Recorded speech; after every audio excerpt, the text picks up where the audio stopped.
নমস্কার বন্ধুরা, আমার ব্লগে আপনাদের সবাইকে স্বাগত। এটা আমার ৮ নম্বর ব্লগ, সপ্তম দিনে আমরা চলেছি কাজার উদ্দেশ্যে। টাবো ঘোরা কমপ্লিট করে তারপরে আমরা চললাম কাজায় যেতে যেতে আমাদের ড্রাইভাররা বললেন 2 কি 3টে স্পট দেখিয়ে তারপরে কাজার হোটেলে ঢুকাবেন। তা প্রথমে আমাদের একটা স্পটে নিয়ে চললেন, যেটা হচ্ছে ধাঙ্কার মনেস্ট্রিটা ভীষণই সুন্দর। আস্তে আস্তে রাস্তাগুলো একটু ভিউ দেখাতে দেখাতে নিয়ে যাচ্ছি।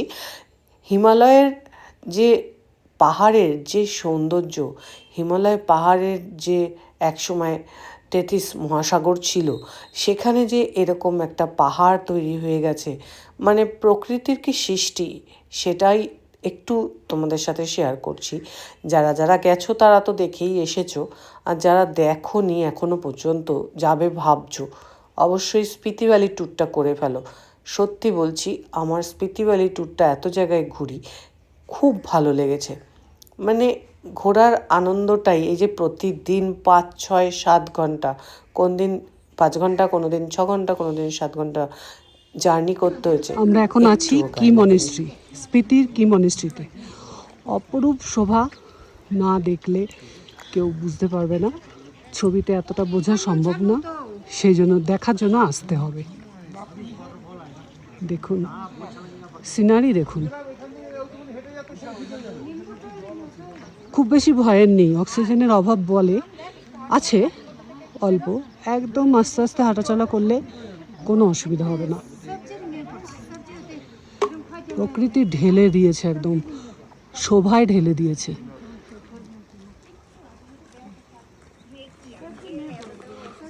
চোখে না দেখলে বোঝার মতো না।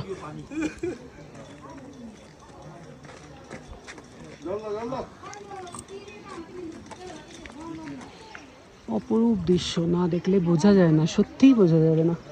মানে কেউ ছবি দেখে ফিলও করতে পারবে না জায়গাটার সৌন্দর্যটা।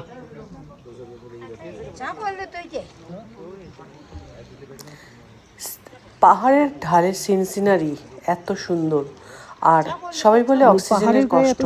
আমি বললাম শুনতে পেলে তোমরা যে খুব বেশি অক্সিজেনের কষ্ট আছে, সেটা আমি বলবো না, একটু আছে। তবে যদি একটু বেশি জোরে না চলাচল করে একটু আস্তে গুটি গুটি পায়ে হাঁটাচলা করো, কোনো অসুবিধা হয় না। তুমি পুরো স্পিতি ট্যুরটাই ঘুরতে পারবে, কোনো জায়গায় চন্দ্রতাল পর্যন্ত যেতে কোনো অসুবিধা তোমাদের হবে না। সেই কারণে আমি বলছি, ভয় পেও না। স্পিতি ট্যুরে অনেকে অনেক রকম বলে, অক্সিজেন নিয়ে আসুন, ডায়মক্স খেতে হবে। হ্যাঁ, খেতে পারেন, ডায়মক্স খেতে পারেন, চন্দ্রতালের দিনকে খেতে পারেন। তারপরে যেদিনকে পোস্টবিষ, তারপরে ওই যে লাংচা, এগুলো দেখার আছে, সেদিনকে একটা করে খেয়ে নিতে পারেন। তবে সবার লাগে না, যার একটু সমস্যা আছে সে খেলেই হয়। যাই হোক, অপরূপ সিনারি দেখতে দেখতে তারপরে ধানকার মনেস্ট্রিটা আমরা দেখে নিলাম। দেখে নিয়ে এই পাহাড়ের ঢালের এত সৌন্দর্য দেখে আমরা এগিয়ে চললাম আমাদের হোটেলের উদ্দেশ্যে। যেতে যেতে আমরা আরও একটা স্পট দেখে নেব। তবে স্পিতির এই যে পাহাড়ের এই সৌন্দর্য, আমার ভিডিওটা বড় হলেও আমি না দেখিয়ে পারছি না। ধৈর্য ধরে একটু ভালো লাগলে রাস্তাগুলো দেখো, তাহলেই যাওয়ার ইচ্ছা মনে চলে আসবে। এত সুন্দর। হ্যাঁ, এখানে কোনো পাকা রাস্তা নেই, যেগুলো আমরা পেয়েছি টাবোর আগে পর্যন্ত, কিন্তু তারপর থেকে কোনো পাকা রাস্তা নেই। হলে কি হবে, রাস্তা যা সুন্দর, অপরূপ দৃশ্য। ওই যে গাড়ি একটু ঘটঘট করতে করতে যায়, একটু জার্কিং লাগে, পেছনে যে বসে যদি অভ্যস্ত না হয় তার একটু প্রবলেম হয়, কিন্তু মানে খুবই ভালো লাগবে, খুবই ভালো। মানে সিনারি জানলার দিকে তাকিয়ে থাকলে আর যে কি জার্কিং হচ্ছে, কি জার্নি হচ্ছে, কিছু মাথাতেই আসবে না। আর পর্যাপ্ত বাথরুমের ব্যবস্থা আছে, জায়গায় জায়গায় ড্রাইভাররা দাঁড় করান এবং সেখানে বাথরুমে গিয়ে ফ্রেশন আপ হয়ে নেওয়া যায়। কাজেই কোনো সমস্যাই হয়নি আমাদের কাজা বা স্পিতি ট্যুরে। কাজাতে গিয়েও আমরা খুব সুন্দর ঘুরেছি। এই জায়গাটা দেখো, এত সুন্দর লাগবে ব্রিজটা। এই যে একটা ঝর্ণা, এই ঝর্ণাটাও খুব সুন্দর। ঝর্ণাটার জায়গাটার নামটা আমি ঠিক বলতে পারলাম না, পারলে আমি ভিডিওতে লাগিয়ে দেবো পরে সার্চ করে। তা এই ঝর্ণাটাও খুব সুন্দর ছিল। আর এখানে ফটোশ্যুট এত সুন্দর হচ্ছিল, যদি আকাশ পরিষ্কার পেয়ে যাও মানে ঝর্ণাটা দেখে তোমার মন মুগ্ধ হয়ে যাবে, এত সুন্দর ছিল। খুব ভালো জায়গা।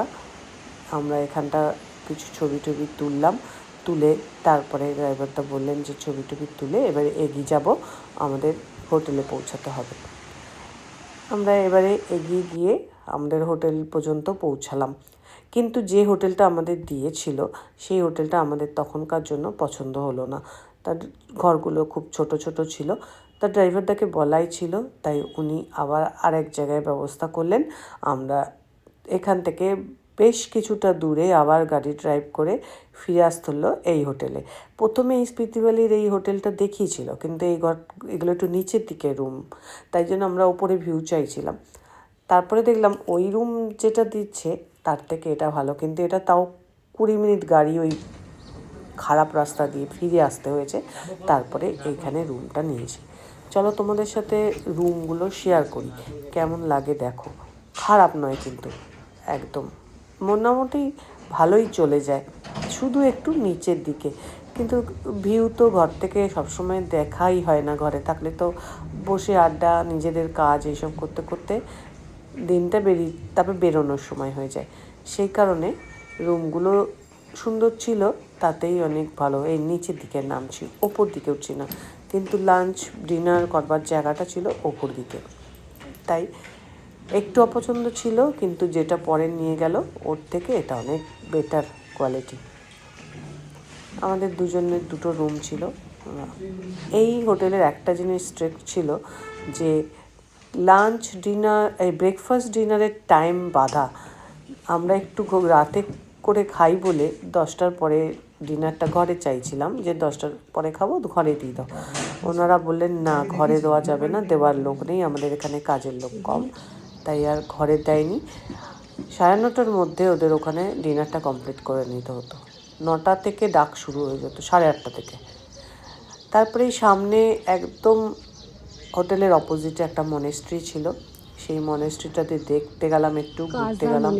মনেস্ট্রি বন্ধ ছিল ওখানে, সব মনেস্ট্রি তোমরা দেখেছো আগের ভিডিওতে, বন্ধ থাকে, 7:30টায় খোলে, কারণ ওখানে ভীষণ সময় লাগে সন্ধে নেমে আসতে, অনেকক্ষণ 8টা অবধি আলো ফুটে থাকে। তাই মনেস্ট্রির ভেতরটা দেখতে পেলাম না। তবে মনেস্ট্রিটা সন্ধেবেলা থেকে হোটেল থেকে একটা ছবি তুলেছিলাম, দারুণ সুন্দর ছবিটা। আর এই শান্তিস্তূপাগুলো সামনেই এক জায়গায় ছিল, একসাথে অনেকগুলো শান্তিস্তূপা। সেই শান্তিস্তূপাগুলো দেখে আমরা এখানে একটু ঘোরাঘুরি করলাম, নিজেরা ঘোরাঘুরি করে একটু কফি খেতে গেলাম। একটা ক্যাফে ছিল সামনে, বেশ সুন্দর। সেই ক্যাফেতে 1 কাপ করে কফি খেয়ে তারপরে আমরা একটা কেক প্যাস্ট্রি টাইপের নিয়ে, আমাদের ঘরে মেয়েটা বসেছিল, বান্ধবীর মেয়ে, ওর জন্য নিয়ে আমরা আস্তে আস্তে রুমের দিকে ফিরে যাব।